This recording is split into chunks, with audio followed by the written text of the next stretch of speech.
Do you feel stuck? Are you in a rut?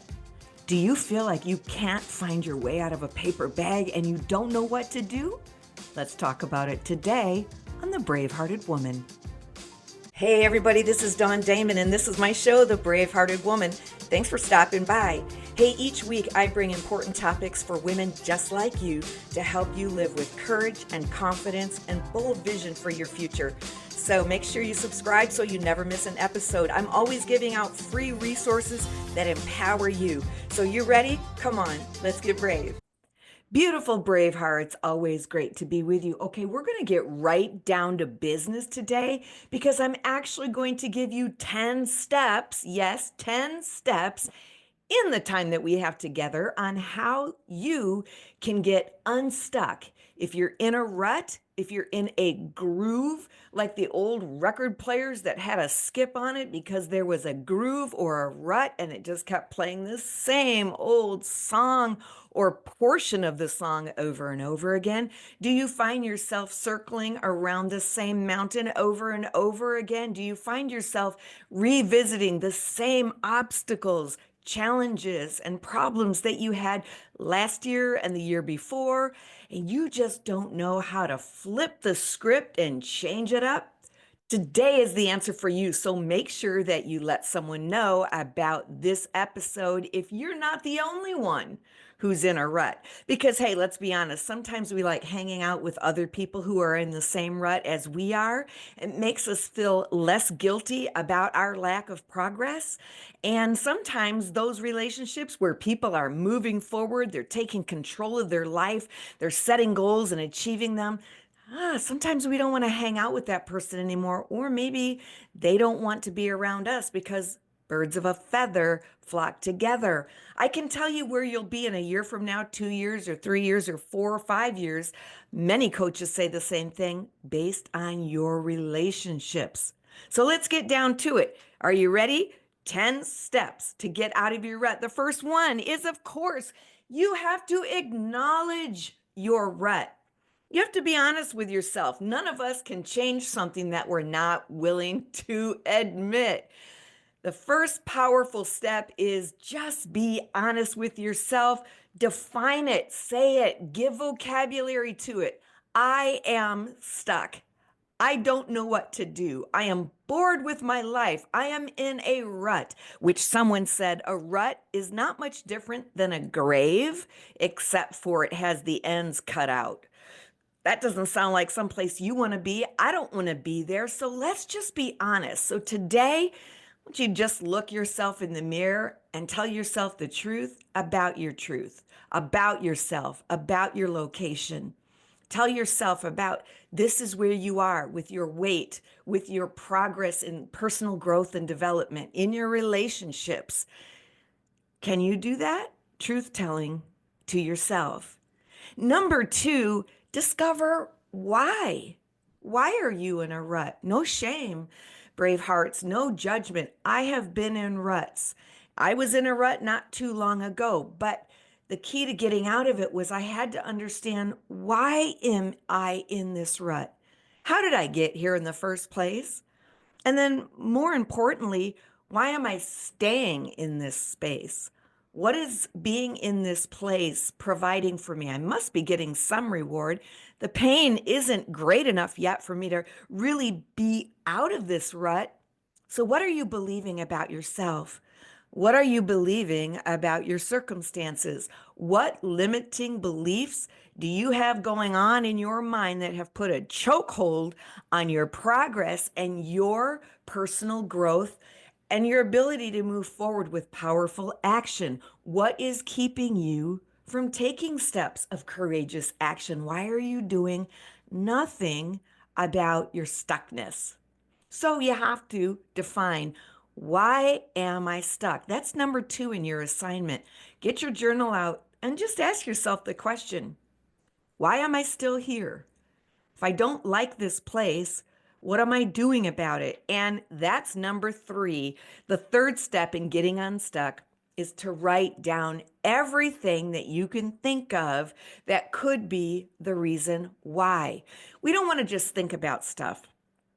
We know that if we can get our brain on paper, we know if we can put our thoughts down, we're 40 to 60% more likely to act on something, to achieve a goal, to implement change, or to create a plan that helps us get out of whatever situation we're in. So you got to take those thoughts and put them down on paper. And that provides another possibility for you getting unstuck when you see yourself writing those things down. When you read the truth about yourself, your brain accepts it in a different way. So denial is not as strong as when we're just thinking about it, but when we read it, ooh, now we've given our brain a target actually, because it begins to think about, how am I going to solve this rut problem? How am I going to change something? And now you're starting to move out of victim into implementation, like you're empowering yourself once you write it down. And then number 4, here's your next step. I want you determine where you'd rather be. Do you have a picture of a preferred future? Can you see with the eyes of blessed imagination where you would rather be in life?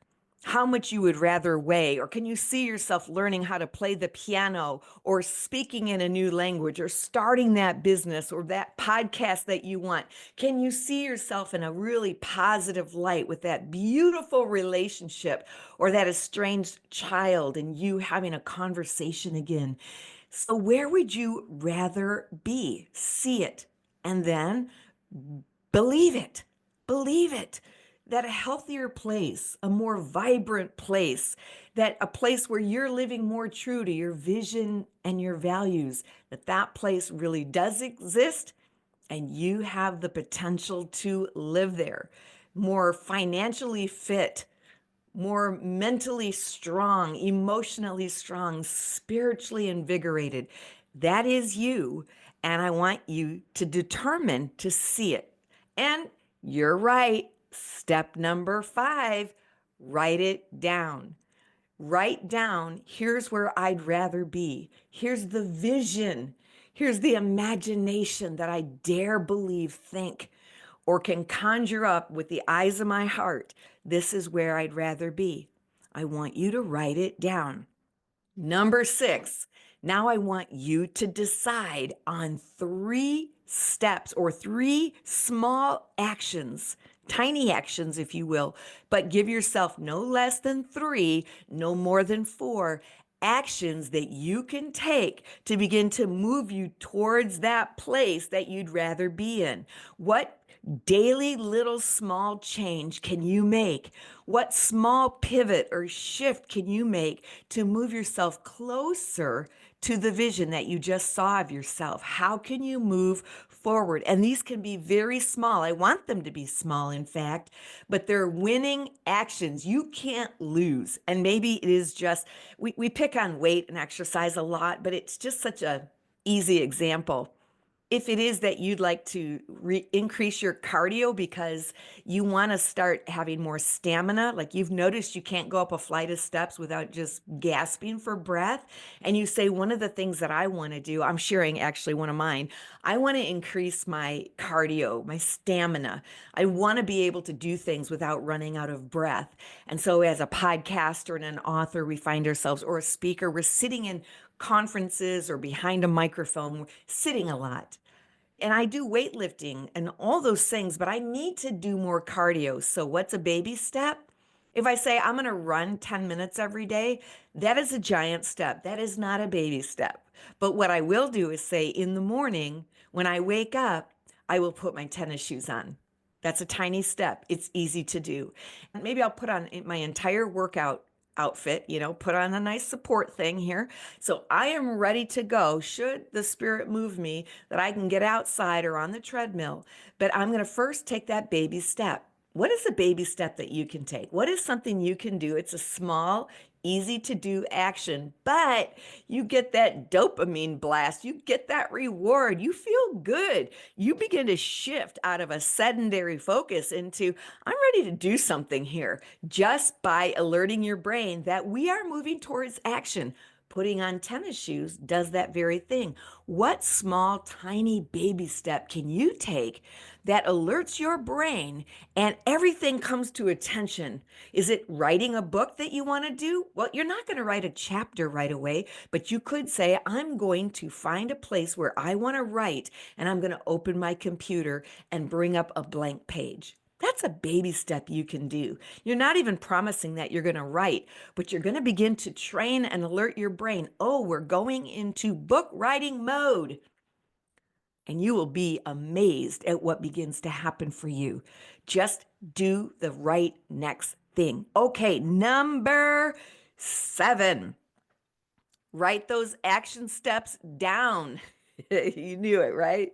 Write them down, maybe in sequence. I'm going to do this, this, and this. And then I want you to put a date next to it. Are those daily steps?